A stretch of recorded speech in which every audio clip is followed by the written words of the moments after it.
ஸ்ரீ குருவாயூரப்பன் திருவடிகளே சரணம். இந்த தசகத்தோட 5வது ஸ்லோகத்தை நாம் இன்னைக்கு பார்க்குறோம்.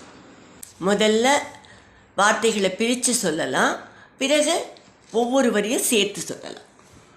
ஹூஹூஸ்தாவத் தேவலஸ்யாபி Shahbaz. ஹூஹூஸ்தாவத் தேவலஸ்யாபி Shahbaz. கிராஹீபூதஸ்தஜ்ஜலே வர்த்தமானஹ. கிராஹீபூதஸ்தஜ்ஜலே வர்த்தமானஹ. ஜக்ராஹைனம் ஹஸ்தினம் பாததேசே. ஜக்ராஹைனம் ஹஸ்தினம் பாததேசே. சாந்த்யர்த்தம் he ஸ்ராந்திதோஷிஸ்வகானாம். சாந்த்யர்த்தம் he ஸ்ராந்திதோஷிஸ்வகானாம். ஹூஹூஸ்தாவத் தேவலஸ்யாபி Shahbaz. கிராஹீபூதஸ்தஜ்ஜலே வர்த்தமானஹ. ஹூஹூஸ்தாவத் தேவலஸ்யாபி Shahbaz. கிராஹீபூதஸ்தஜ்ஜலே வர்த்தமானஹ. ஜக்ராஹைனம் ஹஸ்தினம் பாததேசே. சாந்த்யர்த்தம் he ஸ்ராந்திதோஷிஸ்வகானாம். ஜக்ராஹைனம் ஹஸ்தினம் பாததேசே. சாந்த்யர்த்தம் he ஸ்ராந்திதோஷிஸ்வகானாம். இப்போ நாம் இந்த ஸ்லோகத்தோட வார்த்தைகளை பிரித்து அர்த்தங்களை பார்க்கலாம்.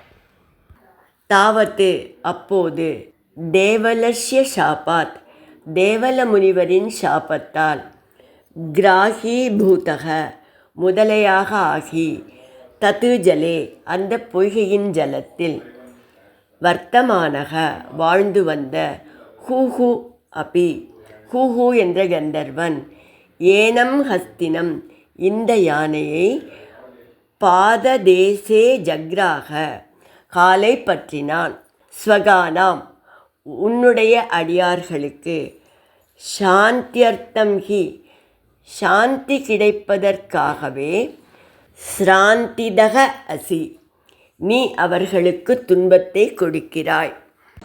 இப்போ இந்த ஸ்லோகத்தை முழுவதுமாக பாராயணம் பண்ணி இதோட முழு அர்த்தத்தையும் பார்க்கலாம். ஹூஹூஸ்தாவத் தேவலஸ்யாபி ஷாபாத். கிராஹீபூதஸ்தஜ்ஜலே வர்த்தமானஹ. ஜக்ராஹைனம் ஹஸ்தினம் பாததேசே. சாந்த்யர்த்தம் ஹி ஸ்ராந்திதோஷிஸ்வகானாம். கஜேந்திரனும் மற்ற யானைகளும் விளையாடி கொண்டிருந்த பொய்கையில் ஹூஹூ அப்படின்னு ஒரு கந்தர்வன், அவன் சாபத்தினால முதலையாக ஆகி அந்த பொய்கைக்குள்ளே இருந்தான். தேவலருங்கிற முனிவர் ஆகாச கங்கையில் நீராடுறதுக்கு போனார். அந்த புனித தீர்த்தத்தில் இந்த ஹூஹூ கந்தர்வனாக இருக்கும்போது ஆடைகள் இல்லாமல் பெண்களோட ஆட்டம் போட்டுருந்தான்.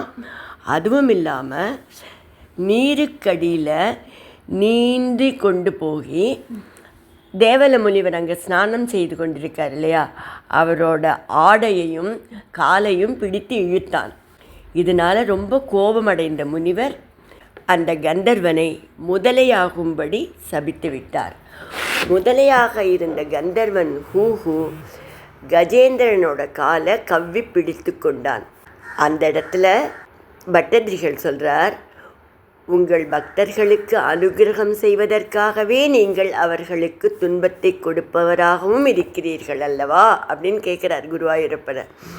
அதாவது துன்பத்தை கொடுக்குறார் சுவாமி அப்படின்னா ஒரு அனுகிரகம் வரப்போகிறது அப்படின்னு அர்த்தம். கஜேந்திரன் இதில் இந்த முதலைக்கிட்ட மாட்டின்டான் அப்படின்னா அதனால் அவனுக்கு பெரிய அனுகிரகம் கிடைக்க போகிறது அப்படிங்கிறதையும் பட்டதிரிகள் காட்டுறார்.